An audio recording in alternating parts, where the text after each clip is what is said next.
Conversando com Deus, livro 1, capítulo 13. Continuação da narrativa. O autor. Como posso resolver alguns dos meus problemas de saúde? Fui vítima de problemas crônicos suficientes para 3 vidas. Por que estou tendo todos estes problemas agora, nesta vida? Deus. Primeiro, vamos deixar um fato bem claro. Você os adora. Pelo menos, adora a maioria deles. Você os tem usado muito bem para se sentir pena de si mesmo e a atrair as atenções. Nas poucas ocasiões em que não os adorou, foi apenas porque foram longe demais. Mas longe do que imaginou quando os criou. Agora vamos entender o que provavelmente já sabe. Todas as doenças são criadas por você mesmo. Até mesmo os médicos convencionais estão agora percebendo como as pessoas tornam-se doentes. A maioria das pessoas o faz bastante inconscientemente. Não sabe o que está fazendo. Então, quando essas pessoas adoecem, não sabem o que houve. É como se algo lhes tivesse sucedido, em vez de terem feito algo consigo mesmas. Isso ocorre porque a maioria das pessoas vive não apenas no que diz respeito aos problemas de saúde e suas consequências inconscientes. As pessoas fumam e se perguntam por que sofrem de câncer. Ingerem carnes de animais e gorduras e se perguntam por que suas artérias ficam bloqueadas. Sentem raiva durante todas as suas vidas e se perguntam por que têm ataques do coração. Competem umas com as outras, impiedosamente e sob incrível tensão, e se perguntam por que sofrem derrame cerebral. A verdade não é tão óbvia, é que a maioria das pessoas se preocupa até morrer. A preocupação é a pior forma de atividade mental que existe depois da raiva, que é muito autodestrutiva. A preocupação é inútil. É energia mental desperdiçada. Também cria reações bioquímicas que prejudicam o corpo, provocando desde indigestão a parada cardíaca, além de muitas outras consequências. A saúde melhorará quase imediatamente quando a preocupação acabar. A preocupação é a atividade da mente que não entende a sua ligação comigo. O ódio é a condição mental mais nociva. Envenena o corpo e seus efeitos são praticamente irreversíveis. O medo é o oposto de tudo o que você é, e por isso tem efeito de oposição à sua saúde mental e física. O medo é preocupação exagerada. Preocupação, ódio, medo, junto com as ramificações, ansiedade, amargura, impaciência, avareza, crueldade, espírito crítico e condenação, atacam o corpo no nível celular. É impossível ter um corpo saudável nessas condições. De igual modo, embora em um grau um pouco menor, vaidade, comodismo e ganância levam a doenças físicas ou falta de bem-estar. Todas as doenças são criadas primeiro na mente. O autor. Como pode ser isso? E as doenças contraídas de outras pessoas? como os resfriados ou a AIDS? Deus. Nada ocorre em sua vida, nada que não é primeiro um pensamento. Os pensamentos são como ímãs que atraem os efeitos para você.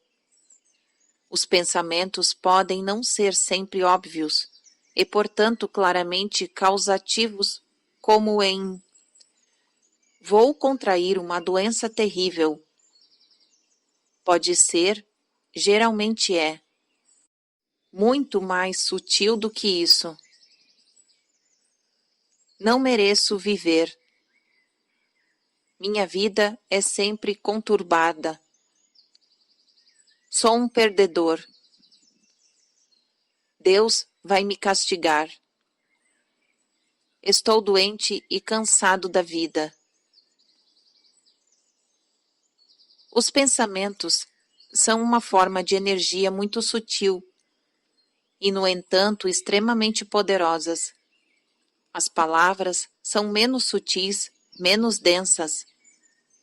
Os atos são mais densos do que ambos. O ato é energia em densa forma física, em pensado movimento.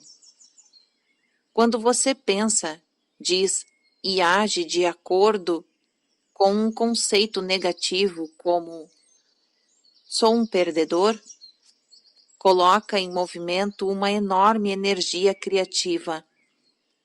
Não admira que pegue um resfriado. Isso é no mínimo o que poderia ocorrer. É muito difícil reverter os efeitos do pensamento negativo depois que assumem uma forma física. Não é impossível, mas é muito difícil. Exige um ato de fé extrema, uma fé extraordinária na força positiva do universo. Quer você a chame de Deus, deusa, força primária, causa primária, ou o que quer que seja. Os curandeiros têm essa fé. É uma fé que se transforma em conhecimento absoluto. Eles sabem que você deve ser inteiro, completo e perfeito no momento atual. Esse conhecimento também é um pensamento muito poderoso. Tem o poder de mover montanhas, para não falar nas moléculas do seu corpo. É por esse motivo que os curandeiros podem curar, frequentemente até mesmo à distância. O pensamento não conhece distância, viaja pelo mundo e percorre o universo mais rápido do que você pode dizer a palavra. Dizei uma só palavra e meu servo será curado. E foi assim naquela mesma hora, antes mesmo de sua frase ser terminada. Tamanha era a fé do centurião. Contudo, todos vocês são leprosos mentais. Sua mente está corroída por pensamentos negativos. Alguns deles lhes são impostos. Muitos vocês mesmos criam, fazem aparecer e depois se fixam neles durante horas, dias, semanas, meses e até mesmo anos. E se perguntam por que estão doentes. Você pode resolver alguns dos problemas de saúde, como os chama, resolvendo os problemas em seu pensamento. Sim, pode curar algumas doenças que adquiriu, causou a si mesmo, assim como evitar o aparecimento de outras. E pode fazê-lo mudando o seu pensamento. Também, e eu, não gosto de sugerir isso, porque parece muito mundano vindo de Deus. Mas, pelo amor de Deus, cuide-se melhor. Você não cuida do seu corpo, não lhe dá atenção até suspeitar que há algo de errado. praticamente não faz check-up algum em termos de prevenção. Cuida melhor do seu carro do que do seu corpo, e isso não é dizer muito. Você não só não se cuida fazendo check-ups regularmente, indo ao médico uma vez por ano e usando terapias e remédios que lhe foram prescritos, porque vai ao médico para obter ajuda e depois não toma os remédios prescritos? Pode me responder? Como também maltrata muito o seu corpo entre essas visitas ao médico? Você não o exercita, por isso fica flácido. E pior ainda, fraco. Você não o alimenta adequadamente, enfraquecendo-o mais ainda. Depois, o enche de toxinas e venenos e das substâncias mais absurdas consideradas alimento. E ainda assim, essa máquina maravilhosa corre para você, segue em frente bravamente, apesar dessa agressão. As condições sob as quais você pede ao seu corpo para sobreviver são horríveis, mas faz pouco ou nada em relação a elas. Você lerá isso, fará um gesto com a cabeça para indicar que concorda com o que eu digo e está arrependido e voltará a fazer tudo isso de novo. E sabe por quê? O autor. Tenho medo de perguntar. Deus.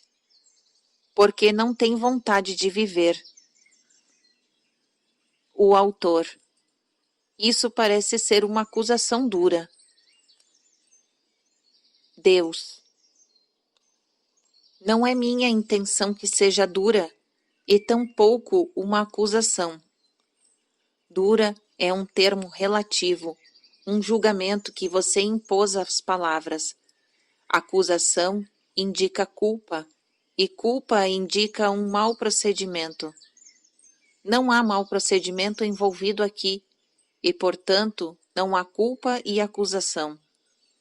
Eu fiz uma simples afirmação da verdade, como todas as afirmações da verdade, e tenho uma capacidade de despertá-lo. Algumas pessoas não gostam de ser despertadas. A maioria não gosta, prefere permanecer adormecida. O mundo se encontra nas condições atuais porque está cheio de sonâmbulos. No que diz respeito à minha afirmação, o que parece falso, você não tem vontade de viver. Pelo menos, não teve até agora. Se você me disser que acabou de sofrer uma transformação, eu reavaliarei a minha previsão do que fará agora. Reconheço que essa previsão se baseia na experiência passada. Também foi minha intenção fazê-lo despertar. Às vezes, quando uma pessoa está profundamente adormecida, é preciso sacudi-la um pouco. Eu vi no passado que você tem tido pouca vontade de viver. Agora pode negar isso, mas nesse caso seus atos dizem mais do que suas palavras. Se você já acendeu um cigarro em sua vida, e ainda mais, se fumou um maço de cigarros por dia durante 20 anos, como fez, tem pouca vontade de viver. Não se importa com o que faz com seu corpo. O autor. Mas eu parei de fumar há 10 anos. Deus. Somente depois de 20 anos de severa punição física. E se você já colocou álcool em seu corpo, tem muito pouca vontade de viver. O autor. Eu bebo moderadamente. Deus.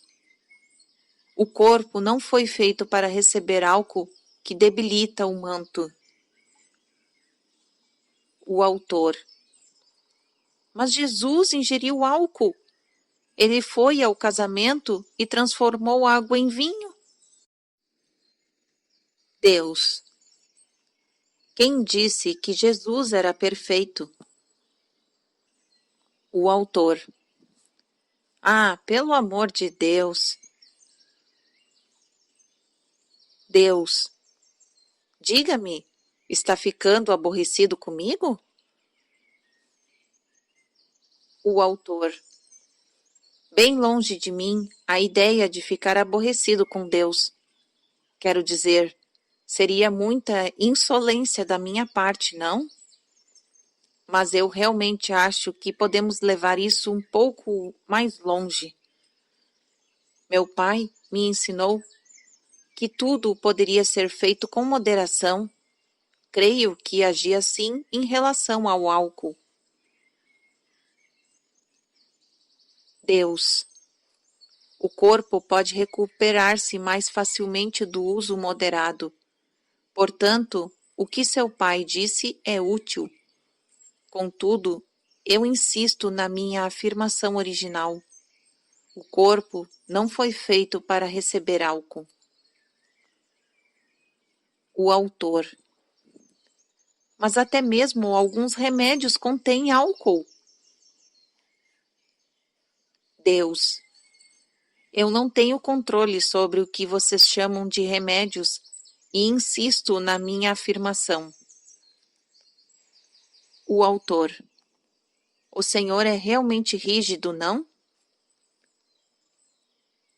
Deus. Veja bem, verdade é verdade. Agora, se alguém dissesse um pouco de álcool não lhe fará mal, e colocasse essa afirmação no contexto da vida que você está levando, eu poderia concordar com essa pessoa, o que não muda a verdade do que eu disse. Simplesmente lhe permite ignorá-la. Contudo, considere isso. Atualmente, vocês tipicamente humanos usam os seus corpos durante 50 a 80 anos. Alguns duram mais, mas não muitos. Outros param de funcionar mais cedo, mas não são a maioria. Concorda com isso? O autor. Sim. Deus.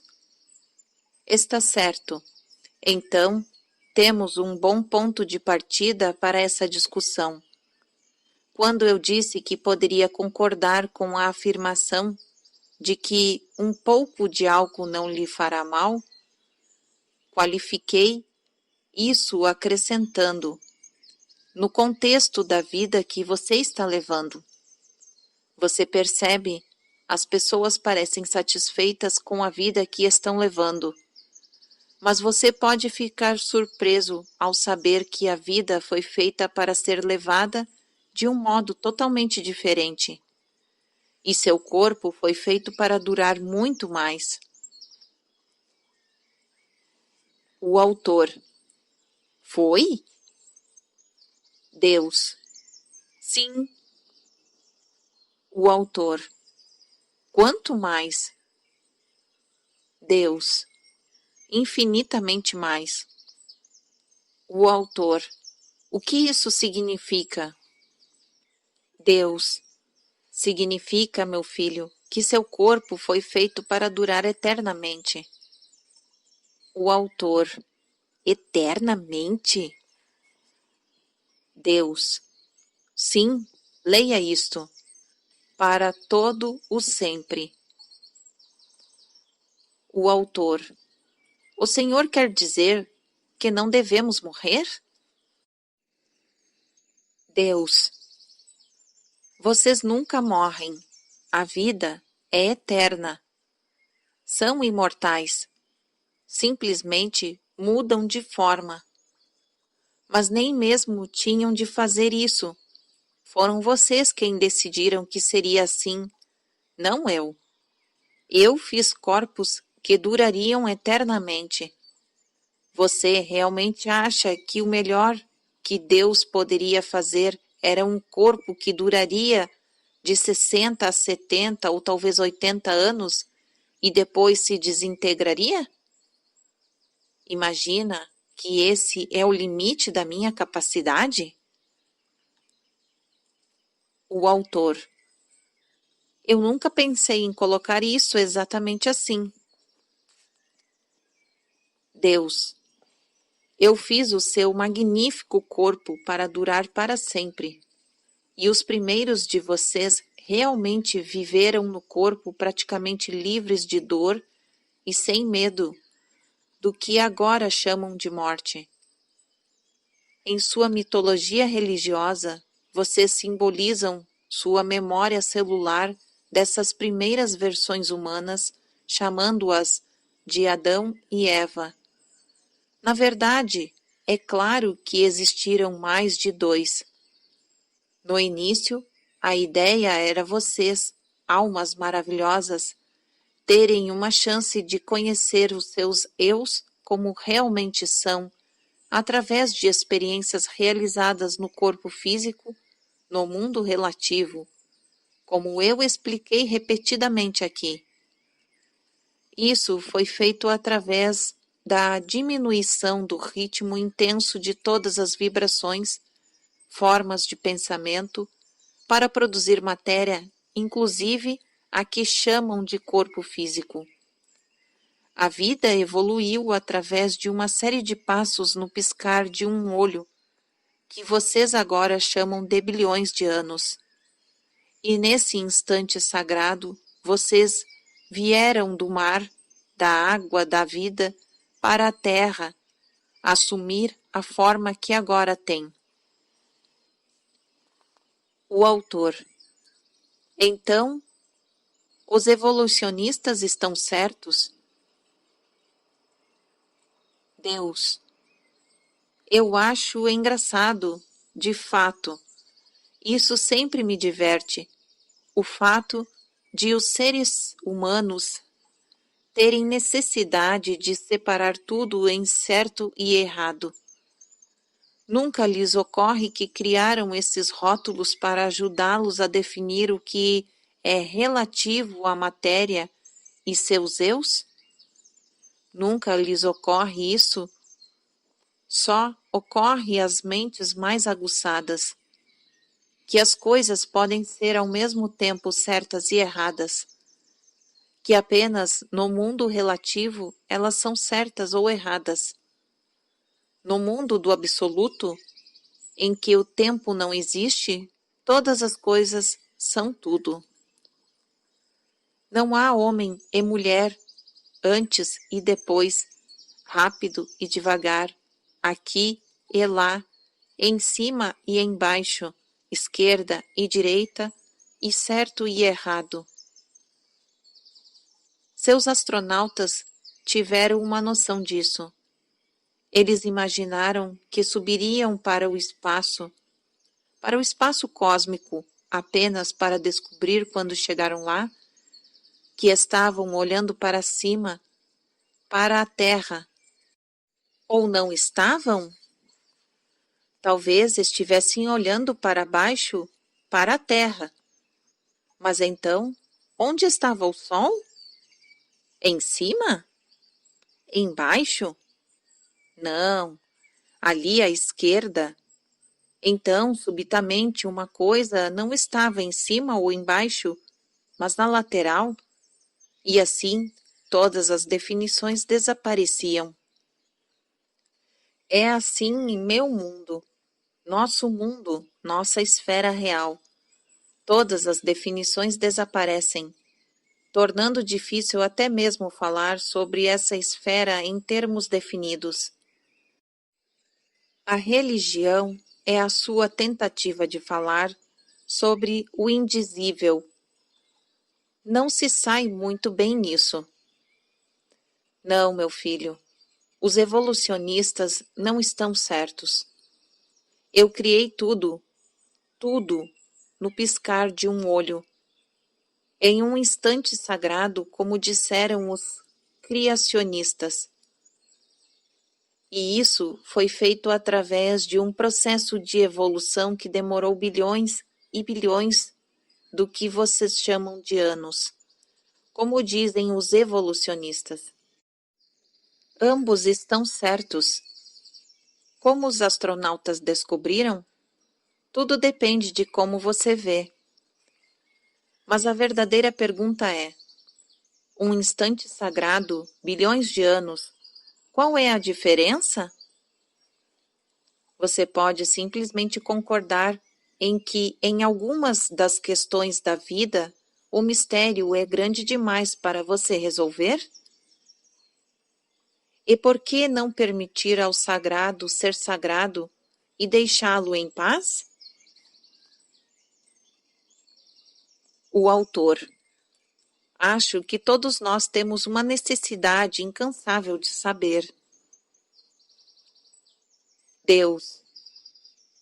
Mas vocês já sabem, eu acabei de dizer. Contudo, não querem conhecer a verdade. Querem conhecer a verdade como a compreendem. Este é o maior obstáculo da iluminação. Vocês acham que já conhecem a verdade, que já compreendem qual é. Por isso concordam com tudo que veem, ouvem ou leem, que está de acordo com o paradigma da sua compreensão, e rejeitam tudo o que não está. E chamam a isso de aprendizado, estar dispostos a aceitar ensinamentos. Ah, vocês nunca poderão estar dispostos a aceitar ensinamentos enquanto estiverem dispostos a rejeitar tudo, exceto a sua própria verdade. Por esse motivo, este livro será considerado por alguns uma blasfêmia, obra do demônio. Contudo, aqueles que têm ouvidos para ouvir, que ouçam. Eu lhes digo que vocês não foram feitos para morrer.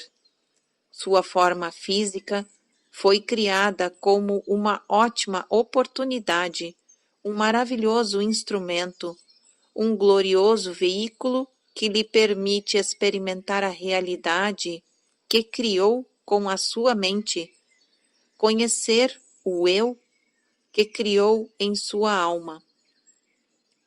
A alma imagina, a mente cria, o corpo experimenta. O círculo está completo.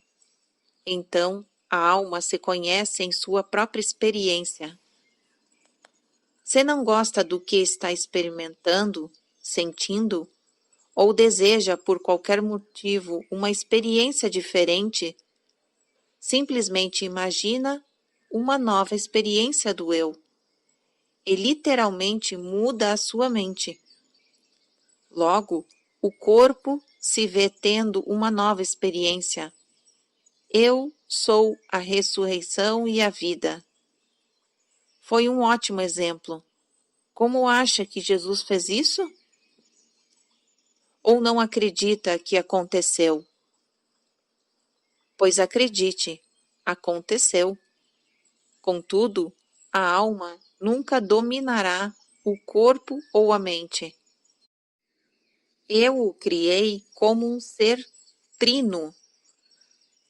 É três seres em um, criado à minha imagem e semelhança. Os três aspectos do eu não são diferentes entre si. Cada um deles tem uma função, mas nenhuma é mais importante do que a outra, ou a precede. Todas estão correlacionadas de um modo exatamente igual. Imagine, crie, experimente. O que você imagina, cria. O que você cria, experimenta. O que você experimenta, imagina. É por isso que é dito que se você puder fazer o seu corpo experimentar algo, como, por exemplo, a abundância, Logo terá a sensação dela em sua alma, que a imaginará de um novo modo, a saber, abundante. Dessa forma, apresentando à sua mente um novo pensamento sobre isso. Do novo pensamento surgem mais experiências e o corpo começa a viver uma nova realidade como um modo de ser permanente. Seu corpo, sua mente e sua alma, seu espírito são um só. Nisso, você é um microssomo de mim, o todo divino, o todo sagrado, a essência. Agora você entende porque eu sou o princípio e o fim de tudo, o alfa e o ômega. Agora eu lhe explicarei o maior mistério. Seu relacionamento exato e verdadeiro comigo. Você é o meu corpo. Seu corpo está para sua mente e alma, como você está para a minha mente e alma. Portanto, tudo que eu experimento é através de você. Como seu corpo, sua mente e sua alma são um só, também o são meu corpo, minha mente e minha alma. Tanto é assim que Jesus de Nazaré, entre os muitos que compreenderam esse mistério, disse a imutável verdade quando afirmou: Eu e meu Pai somos um só. Agora, eu lhe direi que há verdades ainda maiores do que essa, das quais um dia você será conhecedor. Porque como você é o meu corpo, eu sou o corpo de outrem. O autor. O senhor quer dizer que não é Deus? Deus. Sim, eu sou Deus como vocês o agora o imaginam. Deusa como agora a imaginam. Sou o idealizador e criador de tudo que agora conhecem e experimentam. E vocês são meus filhos, como eu sou o filho de outrem. O autor. Está tentando me dizer que até mesmo Deus tem um Deus? Deus. Estou lhe dizendo que sua percepção de realidade máxima é mais limitada do que pensava e que a verdade é mais ilimitada do que pode imaginar. Eu estou lhe dando uma vaga noção do infinito e amor infinito. Você não poderia ter outra maior em sua realidade. Mal pode ter essa. O autor. Espere um minuto. Está dizendo que eu realmente não estou falando com Deus aqui? Deus.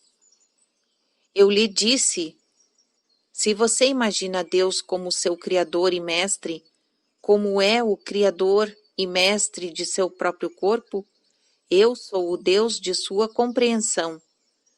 E sim, está falando comigo. Está sendo uma conversa ótima, não? O autor. Ótima ou não, eu pensei que estava conversando com o verdadeiro Deus, o Deus dos deuses, o Senhor sabe, o chefe. Deus. Você está. Acredite em mim. O autor. E, no entanto, está dizendo que há alguém acima do Senhor nessa hierarquia? Deus. Agora estamos tentando fazer o impossível, que é falar sobre o indizível. Como eu já disse, é o que a sua religião tenta fazer. Deixe-me ver se encontro um modo de resumir isso. Para sempre é mais do que você imagina. Eterno é mais do que para sempre. Deus é mais do que você imagina. Imaginar é mais do que Deus. Deus é a energia, a que chama de imaginação. É criação, primeiro pensamento. E Deus é a última experiência e tudo no meio. Você já olhou através de um microscópio potente ou assistiu a filmes sobre ação molecular e disse: "Ah, todo o universo lá." E para esse universo, eu, o observador, devo parecer Deus. Já disse isso ou teve esse tipo de experiência? O autor: sim, acho que todas as pessoas tiveram.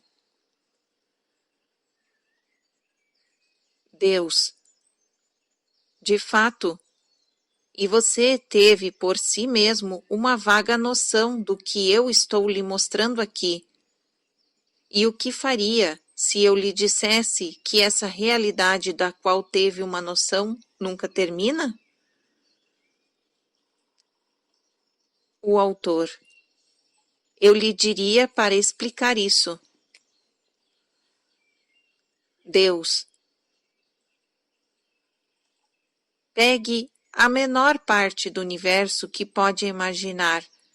Imagine essa partícula de matéria. O autor: está bem. Deus: agora corte ao meio.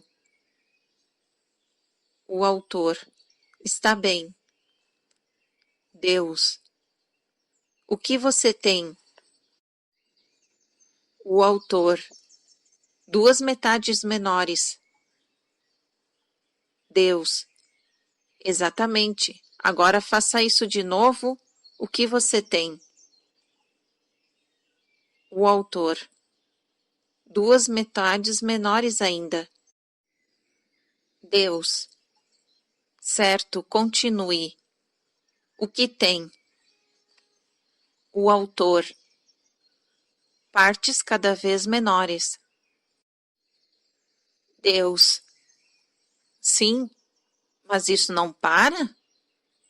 Quantas vezes pode dividir a matéria até que ela deixe de existir? O autor: eu não sei. Acho que nunca deixa de existir.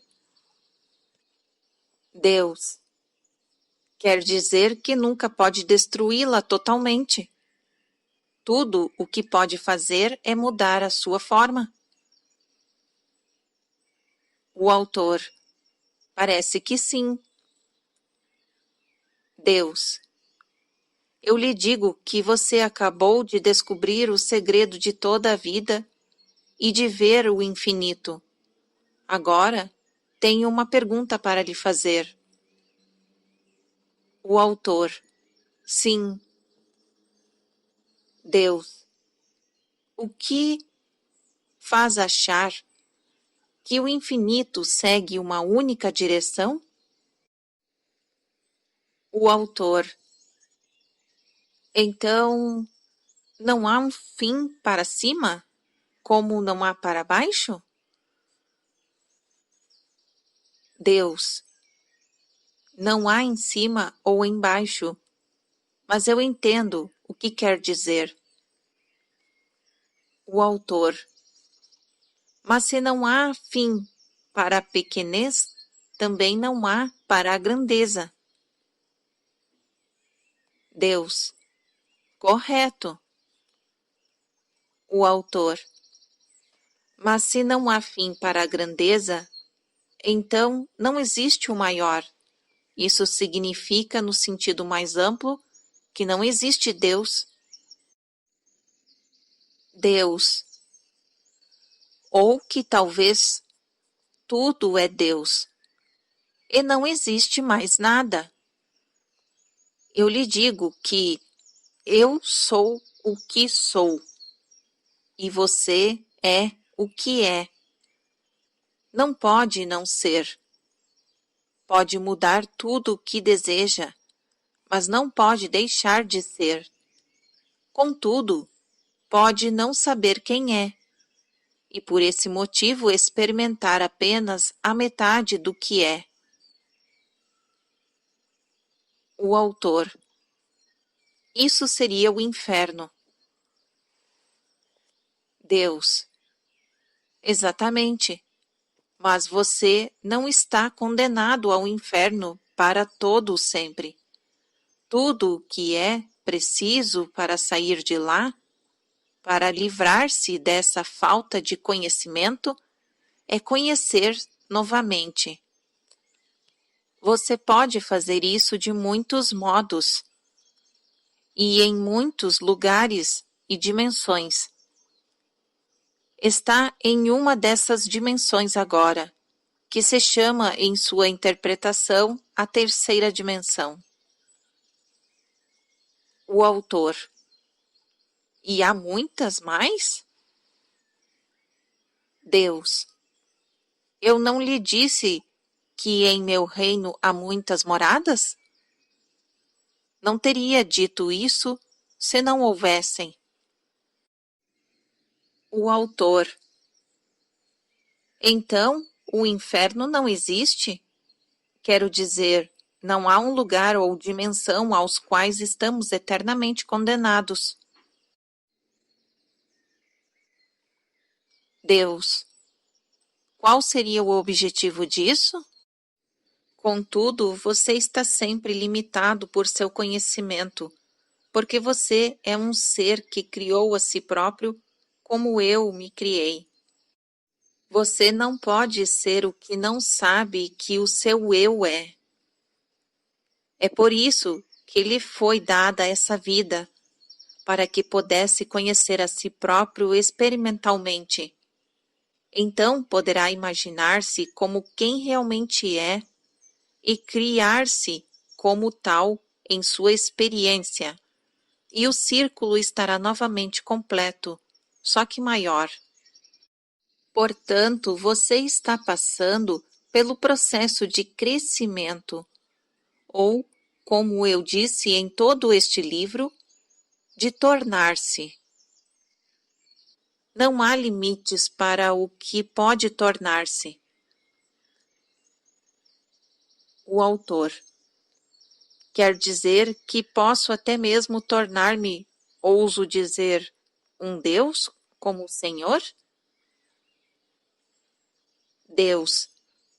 O que você acha? O autor. Eu não sei. Deus. Enquanto não souber, não poderá. Lembre-se do triângulo, da Santíssima Trindade: espírito, mente e corpo. Imaginar, criar e experimentar. Lembre-se usando a sua simbologia de que espírito é igual a inspiração, que é igual a imaginar. Pai é igual a fonte, que é igual a criar. Filho é igual a fruto, que é igual a experimentar. O Filho experimenta a criação do pensamento que provém do Espírito Santo. Você pode imaginar-se como sendo um dia um Deus? O autor. Em meus momentos de maior insensatez. Deus. Ótimo, porque eu lhe digo que já é um Deus. Só que não sabe. Eu não disse, vocês são deuses?